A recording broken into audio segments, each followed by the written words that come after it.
Yashoda Nandana Vraja Janarandana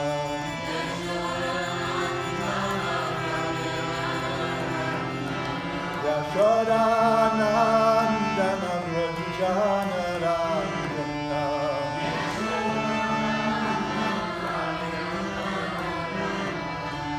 Yamuna Tira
In case you're wondering, Al, this song is like a snapshot of Krishna's life, his boyhood life in Vrindavan. Krishna grew up in a rural setting among cowherds. And so this is kind of just a snapshot of his life in that cowherd community. So Jaya Radha Madhava Kunja Bihari. Radha and Madhava. Radha is Krishna's eternal consort. We see her depicted with him all the time. And so Kunja Bihari, they hang out in the bushes in the forest. Kunja Bihari means they hang out in the kunjas, or like little groves in the forest. Gopi Janavalava Girivadhatari. He gives pleasure to the gopi people. The gopis are the cowherd ladies, the kind of like milkmaids, sometimes the word is used, but the wives and daughters of the cowherd men in Vrindavan. And Gopi Jana means those people. So Gopi Jana Vallabha means all the people of Vrindavan. And actually, our Guru Srila Prabhupada, when he talked about this song once, he said it also includes the bushes and the vines and the animals and the river, everything. So all these things are very dear. He's very dear to all the people of Vrindavan, all the creatures of Vrindavan, and they're dear to him. He loves them just as much. Girivadhatari, he's always protecting the devotees. So Girivadhatari, Dhara means holding, and Girivada is the best of mountains, and that's a hill in Vrindavan called Govardhan. Actually, even Govardhan, that name has special significance. It means it increases the number of cows. And that's the wealth of the people of Vrindavan, is their cows, because their business is mainly trading in the milk products from their cows. Girivadhatari. So there was an interesting pastime where Krishna provoked the people of Vrindavan to ignore the king of the Devatas, the gods in the heavens, and worship Govardhan Hill instead. And this king of the little gods became angry and actually attacked Vrindavan with terrible storms. And so Krishna protected everyone by lifting this hill. and holding it on the pinky finger of his left hand. So he protected everybody like that. Yashoda Nandana, Yashoda is a name for Krishna's mother in Vrindavan, and that name has special significance as well. Yasha means fame, and Da means giving. So her name means her son. She's making her son famous. Braja Jana Ranjana. So he's very dear to all the people of Vrindavan. Jamuna Tira Vanachari. He hangs out in the forests on the banks of the Jamuna River, which is a sacred river that runs by Vrindavan. So that's what the song is.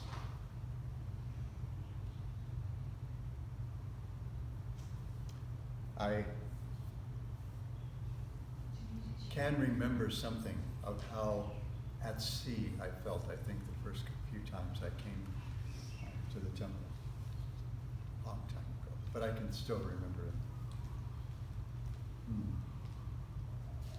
Om Namo Bhagavate Vasudevaya. Om Namo Bhagavate Vasudevaya. Om Namo Bhagavate Vasudevaya.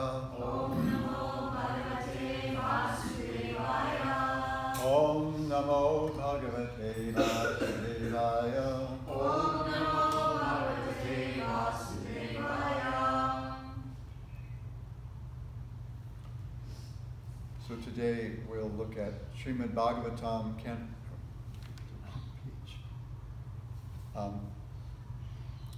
Srimad Bhagavatam, Canto 3, Chapter 16, Text 18.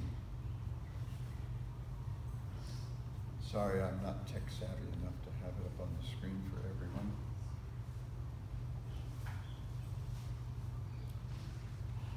Tattva Sanatano Dharmo. Oh, that was wrong. It's Tvata. Oh, I did it right. Tvata Sanatano Dharmo. Rakshate Tanubhis Tava. Rakshate Tanubhis Tava. Dharmasya Paramo Guhyo. Dharmasya Paramo Guhyo. Nirvikaro. I'm sorry. Nirvikaro Bhavan Mataha. Nirvikaro Bhavan Mataha. Tvata Sanatano Dharmo. Rakshate Tanubhistava. Dharmasya Paramo Guhyo. Nirvikaro Bhavan Mataha. Tvata Sanatano Dharmo. Rakshate Tanubhistava. Dharmasya Paramo Guhyo. Nirvikaro Bhavan Mataha. Others, please.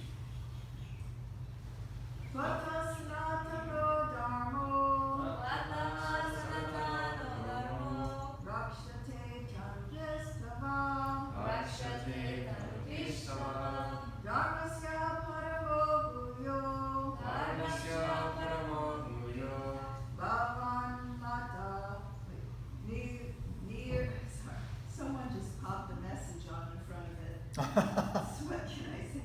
Nirvikaro Bhavan Mataha. Nirvikaro Bhavan Mataha.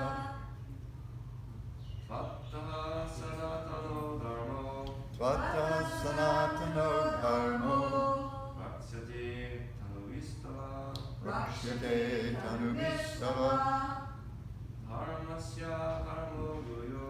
Dharmasya Paramo Guhyo. Nirvikaro Bhavan Mataha.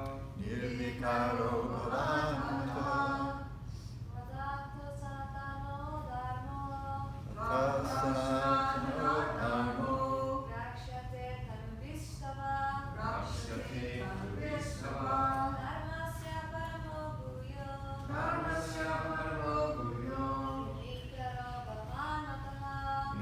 nirvikaro bhavannata.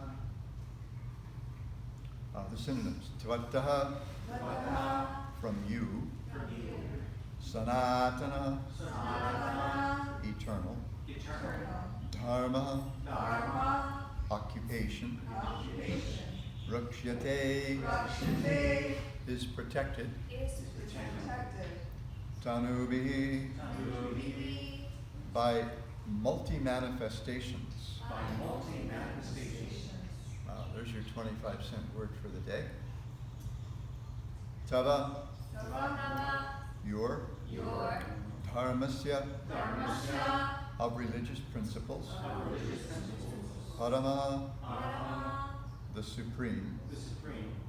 Guhya, objective. Nirvikara, unchangeable. Bhavan, you. Mata, in our opinion. Translation and purport by His Divine Grace A.C. Bhaktivedanta Swami Prabhupada. You are the source of the eternal occupation of all living entities, and by your multi-manifestations of personalities of Godhead, you have always protected religion. You are the supreme objective of religious principles, and in our opinion, you are inexhaustible and unchangeable eternally. Responsibly, please. You are the source of the eternal occupation of all living entities, and by your manifestations, thank you, and by your multi-manifestations of personalities of Godhead, you have always protected religion. You are the supreme objective of religious principles, and in our opinion, you are inexhaustible and unchangeable eternally. Srila Prabhupada's purport. The statement in this verse, Dharmasya Paramo Guhya, refers to the most confidential part of all religious principles. So in the word for word, Prabhupada gives Guhya as objective, but we may also recognize it from Bhagavad Gita as secret or as confidential.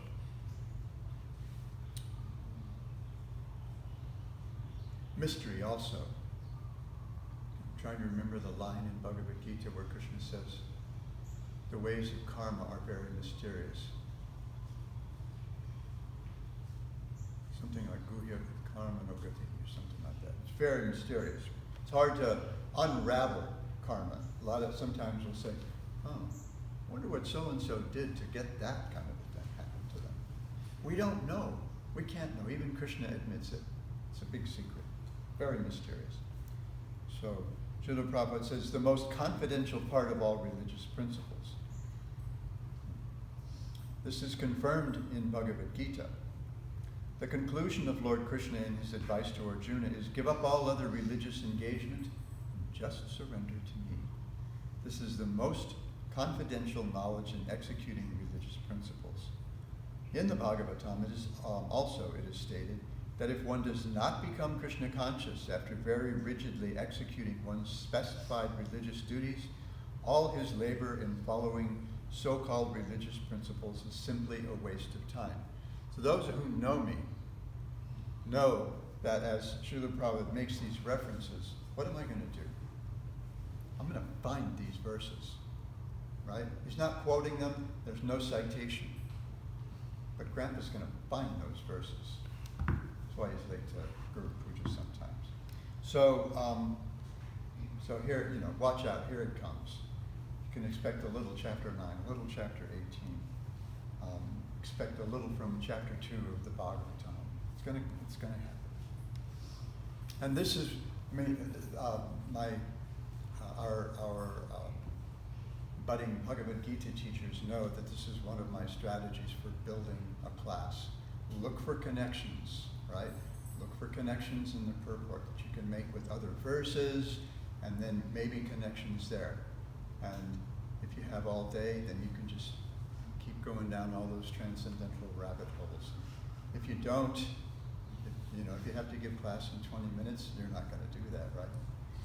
There was when I was in the Navy, one of my jobs as an intelligence analyst was communicating changes that we saw in different aerial targets around Southeast Asia, mostly North Vietnam, Cambodia, and Laos, with the Defense Intelligence Agency. So I would send this stack of things to them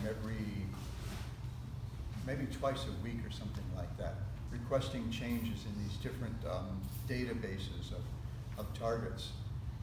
And sometimes I would look for the right word. I had one of those college desk dictionaries on my desk, and I would look at it. And then I would see another word that would remind me of another word. And I could spend up to half an hour going through the dictionary, completely lost, way away from what I was supposed to be writing. And I had this Marine gunnery sergeant who worked with us, and he would look up at me and say, "Willie, are you playing with the dictionary again?" And I would be busted. So, this is one of the things that I like to do with these verses. So you'll watch me do this today. Here also the sages confirm the statement that the Supreme Lord, not the demigods, here in this verse, the sages confirm that the Supreme Lord, not the demigods, is the ultimate goal of all religious principles. There are many foolish propagandists who say that worship of the demigods is also a way to reach the supreme goal. But in the authorized statements of Srimad Bhagavatam and Bhagavad Gita, this is not accepted. The Bhagavad Gita says that one who worships a particular demigod can reach the demigod's planet, but one who worships the Supreme Personality of Godhead can enter Vaikuntha. I didn't get that verse queued up, so because I know that the hook is going to come about 8:30.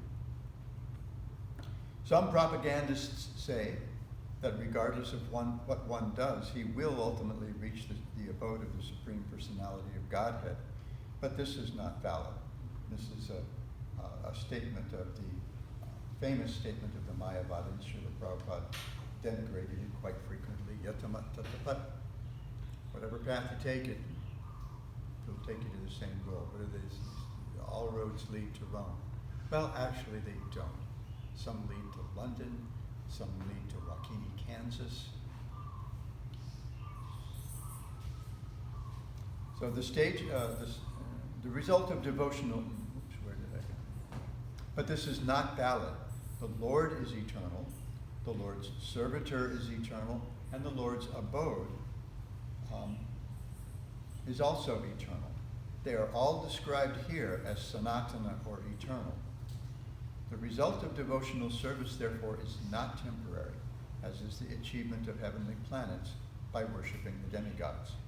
The sages wanted to stress that although the Lord, out of his causeless mercy, says that he worships the Brahmanas and Vaishnavas, actually the Lord is worshipable not only by the Brahmanas and Vaishnavas, but also by the demigods. Om Ajnanatimirantasya Jnananjana Shalakaya Chakshurun Militam Yena Tasmai Shri Gurave Namaha Mukhaṁ Karoti Vachalam Pangum Langhayate Girim Jatkripatamaham Vande Shri Gurun Dinataram Shri Chaitanya Manobhishtam Sthapitam Yena Bhutale Swayam Rupa Kadamayam Dadati Swapadantikam Pancha Kalpa Tarubhyascha Kripa Sindhobhya Evacha Patitanam Pavanebhyo Vaishnavebhyo Namo Tvata Sanatano Dharmo Rakshyate Tanubhistava Dharmasya Paramo Guhyo Nirvikaro Bhavanmata.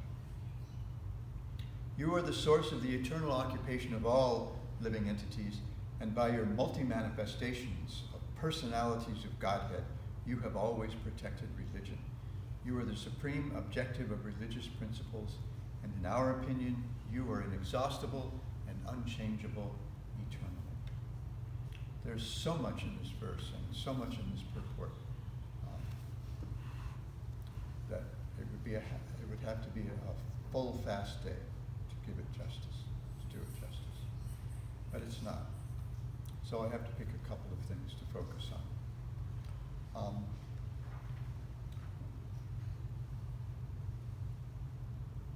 Vishwanath Chakravarti Thakur points out, he says, people become respectable only by following the rules of Dharma, but Dharma is characterized by bhakti, not steadiness in Varnashram. So Varnashram is the traditional social system of India. Krishna claims in the Bhagavad Gita that it's his system, and then he immediately claims, but I've got nothing to do with it, and it's got nothing to do with me. So he says, this is my system, but he says, it's also a little distant from me. And so we'll see a verse in the Bhagavatam that kind of underscores that. So when we talk about Sanatana Dharma, sometimes when people talk about Sanatana Dharma, they're talking about what we call Hinduism generally. Hinduism, in a sense, is a kind of a collective of religions, a bunch of religions that are all kind of taken together. By a bunch of religions, I mean some worship different devas, right? And devis. There's Shaktiism, there's Shaivism, there's people worship Brahma, people worship Ganesh as supreme, and there are different scriptures, as we read today from that little excerpt from Harinama Chintamani. There are different scriptures to give faith to people with different qualities and different qualifications, to give them faith in worshiping those different devas, so that they will do it assiduously. They'll do it seriously, so that they can make some kind of progress. But all these different scriptures, as we see, if they distract us from what we see here, the ultimate Dharma, it's called Paramo Guhyo, the most confidential kind of Dharma. The ultimate Dharma, which is bhakti. If they distract from bhakti, then they're a waste of time. So let's take a look at that verse. Avagamisma. So this is verse 8 from the second chapter of the Bhagavatam. And I've referred to this verse a number of times. There are going to be a few familiar verses today.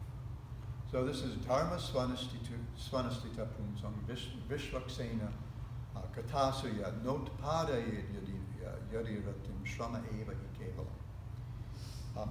The occupational duties that we adopt according to our own qualifications are only so much useless labor if they don't provoke attraction for the message of the personality of Godhead. In other words, if they don't awaken bhakti, then they're Shrama Eva Ikevalam. Shrama. Useless labor, right? Waste of time. Eva, certainly. He is certainly. Eva, only. And Kevalam, entirely. One, it's nothing but a waste of time if it doesn't bring us to bhakti, to Krishna. There's a phrase that struck me the first time I heard it. Somewhere in the first canto, Prabhupada refers to bhakti unto Vasudeva. And there's something just that I found charming about that. I'm not an unto kind of a person. I don't use it very often. I'll read it when it's there, but it's not a word that I use. A couple of words that sound overwrought to me. But this somehow or other, this is the way Prabhupada said it in that one sentence, but something about everything is meant to bring us to the point of bhakti unto Vasudeva. And I just thought that was really cool, and I've always remembered it lo these many years. so much useless labor if they don't provoke attraction, vishvaksena katasa, if they don't provoke attraction for hearing the message of the Supreme Personality of Godhead, the what's today's 25-cent word? Multi-manifestations of the personalities of Godhead. Because Krishna is one, but he expresses himself in many ways. We know that. We know that he appears. Well, here we have, who's speaking in today's verse? I didn't do my pop quiz. Pardon? The four Kumars. So, and who are they addressing? Narayana. So not Krishna, but Narayana. And so he expresses himself in different ways for the benefit of different kinds of personalities. So he comes as a fish, he comes as a tortoise, he comes as a boar, comes in so many ways. He comes as Parashuram to wipe out rogue warriors. Many generations, 21 generations of rogue warriors. Comes as Vamanadev to baffle Bali Maharaj. So many multi-manifestations of the personalities of Godhead. Always coming to protect the Paramoguhyo, the Dharmasya Paramoguhyo, the most confidential aspect of Dharma, which is Bhakti.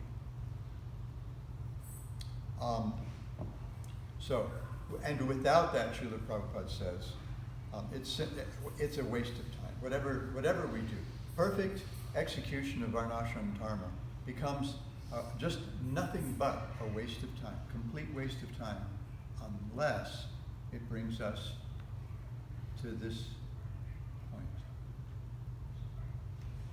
Okay, so later in the first canto, we see Bhakti contrasted with everything else. Here we go, right? A couple of Grandpa's favorite verses from the 5th chapter of the Bhagavatam. This one's very well known. This is Canto 1, Chapter 5, Text 17. Chiktva swadharmam charanam bhujam harer bhajanna pakvo tapatit tato yadi. Yatrakva vabhadram abhura mushikim. Govarta apto bhajatam swadharmataha. One who has forsaken his material occupations to engage in some devotional service. Yes. Devotional service of the Lord may sometimes fall down while in an immature stage, yet there's no danger of being unsuccessful. On the other hand, a non-devotee, although fully engaged in occupational duties, although perfectly engaged in Varnashram Dharma, is what he's saying here, does not gain anything. Spinning his wheels, or her wheels, right? And we see this in the Bhagavad Gita. Krishna says, you go up to the highest planet, but this is from the highest planet to the lowest planet. They're all places of misery, where repeated birth and death take place. And even if you attain Brahmaloka, the highest plane of existence in material existence, once the pious credit that got you there, has run out, then then you have to come back down to a place like this, where we have to try really hard to kid ourselves that we're not miserable. Actually, not like this, like Minnesota or North Dakota or something. I can't hear you. Oh, I was saying not like Hawaii, but like North Dakota or Canada. like Waukene, Kansas. I had a friend in the Navy from Waukene, Kansas when we were stationed in Denver. So sometimes they would leave like Friday right after our classes were over, and they would drive to Waukene, Kansas, because these big Navy boys, some of them from big cities, would really wow the small town girls in the middle of nowhere, Kansas. So it's just it's been a thing for me for a very long time, Waukene, Kansas. I never went to Waukene, Kansas. It wasn't my thing. So even though we're engaged perfectly, first of all, you've got to do it perfectly if you want the actual result. If you don't do it perfectly, if you don't do a Vedic sacrifice perfectly, you're not going to get the result you want. It might blow up in your face. Just as when Tosta tried to engage in this sacrifice to get someone who could be Indra's enemy, who could defeat Indra, the king of heaven. But because he put the emphasis, the wrong emphasis, we were talking about this last night, right? Jayadvaita Maharaj was mentioning this when he was talking about no hard and fast rules. So if there's, if you have the emphasis on the wrong syllable in this Vedic mantra, then you might get the opposite of what you asked for. So he's asking for an enemy of Indra, someone who could kill Indra. But what he got was someone for whom Indra would be the enemy. In other words, Indra would kill him. So it didn't work out so well. So you have to do it perfectly. The same thing with the path of yoga. Most people don't know this. You're not going to hear this in your, you go to your yoga studio classes at the gym or something like that, at 24-Hour Fitness or Genesis Health Club or wherever you go, you do your Lululemon yoga. You're not going to hear that if you actually want the result of yoga, which is chitta vritti nirodha, stilling all the agitations in the mind and the intelligence, then you have to practice celibacy. That's there in the Yoga Sutras. It's a requirement. Also, worshiping the Lord. Ishvara Pranidhana, mentioned 2 or 3 times in the Yoga Sutras. You're not going to hear that in the yoga. Now, the yoga teacher training people might hear that, especially if they have a Hare Krishna devotee who owns the yoga studio or runs the YTT classes, as I have seen. But most people aren't going to know that. So you have to do everything perfectly just to get the results, but then the results are temporary. So you don't really gain anything. It's like just spinning your wheels. But, so there's the contrast there. Even if you've given everything else up, sarva dharman parityaja, and we're going to get there. Sarva dharman parityaja, give up everything else to engage in bhakti, even if you blow it, nothing's lost. Just as Krishna says in the Bhagavad Gita, right? No loss, no diminution. It's like in your permanent bhakti account. So, then Narada Muni, this is Narada Muni speaking to Vyasadeva. He makes the contrast even he draws the contrast even more starkly in text 19. He says, Navaijano jatu katanchana vrajan mukunda sevyang vayad anga samshutam smaran mukundangri upaguhanam punar. Oh, guhanam, there we go. This is very confidential. Vihatumichen narasagrahojana. You will have heard this from me probably, February? So probably 12.5 times already this year. My dear Vyasa, even though a devotee of Lord Krishna sometimes falls down somehow or other, and Srila Prabhupada says because of bad association, Vishwanath Chakravarti Thakur says because of poor determination. Even if they fall down, he certainly does not undergo material existence like others, because a person who has once relished the taste of the lotus feet of the Lord can do nothing but remember that ecstasy again and again. And Srila Prabhupada and Vishwanath Chakravarti Thakur point out this verse emphasizes the mahatmya, the glory. It extols bhakti beyond everything else. And I've shared Vishwanath Chakravarti Thakur's tika on this. I don't have time to do it again. Prabhupada says, remembering that ecstasy of the lotus feet, of the taste of the lotus feet of the Lord, but more specifically, we're talking about the taste of serving the Lord's lotus feet. Rasagraha. Prabhupada says, one who has relished that rasa, that mellow, that flavor, that juice from serving the Lord's lotus feet. Vishwanath Chakravarti Thakur tells us, Rasagraha. Graha means haunted. So he tells us, we become haunted by that taste, as if by a ghost you cannot shake. This is how powerful bhakti is. Bhakti is the most powerful. Jai Shri Panchatattva. So Srila Prabhupada began by referring to the 18th chapter of the Bhagavad Gita, So I'm going to read a few verses leading up to that. We see the same thing right in the very heart, right smack in the middle of the Bhagavad Gita, right? The 9th chapter, most confidential knowledge, right? Guha guhya tamam. Guhya tamam, the most confidential knowledge. You've got guhya tara, more confidential, guhya tamam. That's superlative, the most confidential. The most confidential knowledge, and he builds through the 9th chapter, he just builds momentum, gets, glorifies bhakti more and more and more, and then he gets to the 30th verse where he says, even if someone, if their whole goal, their real goal is to worship me exclusively, even if they do the most awful things, apiche su durachara, not just durachara, not if they do awful things, the most awful things you can imagine, because of bad association, because there are bad habits, some samskaras in their chitta, whatever. Even if they blow it completely, still, that person is to be considered saintly. And when Vishwanath Chakravarti discusses this, he says, so you might ask Krishna, why are we to consider such people saintly? And he says, because I say so. Because I consider them saintly. Because, okay, so they made a mistake today, but they'll do better tomorrow.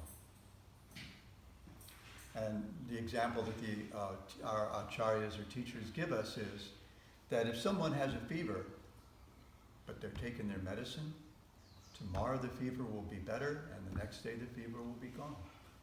So if they keep engaging in bhakti, bhakti's more powerful than my puny little sinful desires. Bhakti is even more powerful than my nastiest sinful activities. That's how powerful bhakti is. So, Krishna says to Arjuna, so in the 9th chapter, he's building and building and building, and then he gets to the end of the 9th chapter, and he says, Manmana bhava madbhakto madhyaji mam namaskuru. Just love me. Manmana, use your mind to always think of me. Bhava madbhakta, become my devotee. Madhyaji, worship me, offer obeisances to me, not mam namaskuru. Bam, right there in the very heart of Bhagavad Gita. And then we come to the same thing at the end of the Bhagavad Gita. Talk about power positions. I'm sorry, I'm an old writing teacher. So he says, under illusion, you're now declining to act according to my direction, but compelled by your own nature, you will act all the same, O son of Kunti. Then he says, Ishvara sarvabhutanam hridesya Arjuna tishtati. He says, the Supreme Lord is situated in everyone's heart, O Arjuna, and is directing the wanderings of all living entities, who are seated as on a machine made of material energy. O scion of Bharat, surrender unto that personality utterly. By his grace you will attain transcendental peace and the supreme and eternal abode. Thus I have explained to you the most confidential of all knowledge. Deliberate on this fully, and then do what you wish to do. And then he says, Sarva guhyatamam. Oh, here we go, guhya again, right? Sarva guhyatamam. Guhyatamam, again, the most confidential of all confidential kinds of knowledge. Sarva guhyatamam, bhuya, shrunume paramam vachaha, ishtosi me drugamiti, tato bhakshyami te. Because you are my very dear friend, I'm speaking to you the most confidential part of knowledge. In other words, he's saying, buckle your seatbelt. Because here it comes. Hear this from me, for it is for your benefit. I'm sharing this with you because you're my friend, you're my devotee. I love you, you love me. So Krishna is bearing his soul to his devotee. He's saying, you want to control me? You want to have my heart? Here's how you do it. Manmana bhava madbhakto madhyaji mam. Same thing. Right? Mami vaishyasi tat satyam te pratijani priyosi. Always think of me. Become my devotee. Worship me. Offer your homage to me. Thus you'll come to me without fail. I promise you this because you are my very dear friend. We make ourselves vulnerable to those we trust. If we make ourselves too vulnerable to people that we aren't sure we can trust again, there could be disaster. And then he tells us practically how to do it. Sarva dharman parityajya mamekam sharanam vraja. Give up all conventional ideas of dharma and take shelter in me exclusively. This process is so powerful. I am so powerful. But even more than me, this process of bhakti is so powerful that it will protect you even from any sinful reactions that you might incur by neglecting your conventional dharmas. So this is what the four Kumaras are telling Lord Narayan. We understand. Okay, now we understand. Now we're your devotees. We were something else a few minutes ago. Now we're your devotees. We get it. You're talking about taking the dust from our feet and putting it on your head. But we understand that the proper thing is that the dust from your feet go not just on our heads, because we're Brahmanas, and not just on the heads of the Vaishnavas, but even the gods, the demigods, the devatas. You're worshipable by everyone. And anyone who worships you becomes as eternal as you are.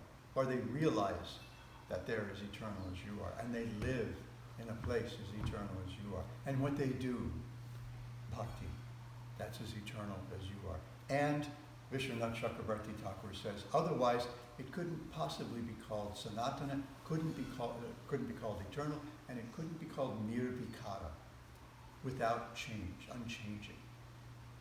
Vikara is a word that might be a little familiar with those who've read Bhakti Rasamrita Sindhu. Maybe you won't see it in. So there's Ashtasattvika Vikars, these transformations of the body, involuntary transformations of the body that happen when we attain bhava. Perspiration, trembling, hair standing on end, tears in the eyes, fainting, things like that. So bhakti is sanatana and it's nirvikara. It's eternal, it's unchangeable, just like you, my dear Lord. I'll stop here and entertain any questions, comments, corrections, objections.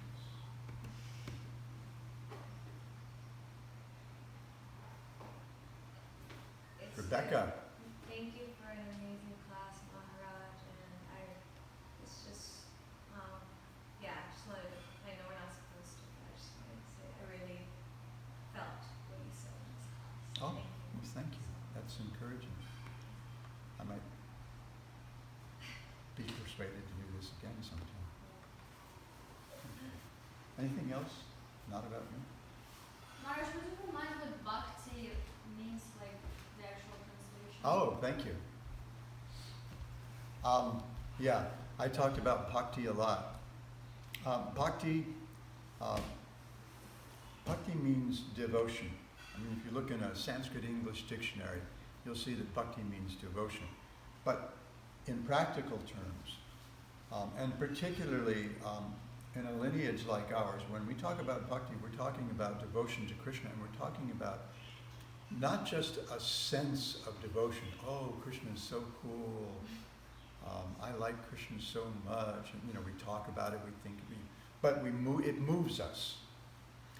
In the material world, we're moved by need, right? I owe, so off to work I go, right? I need food, so I have to get a job. I need love, so I have to go clubbing. I need ecstasy, so I've got to go surfing or something, like that. We're moved by need. In spiritual life, we're moved by love. And we're moved, so when we talk about bhakti, Srila Prabhupada, my spiritual master and the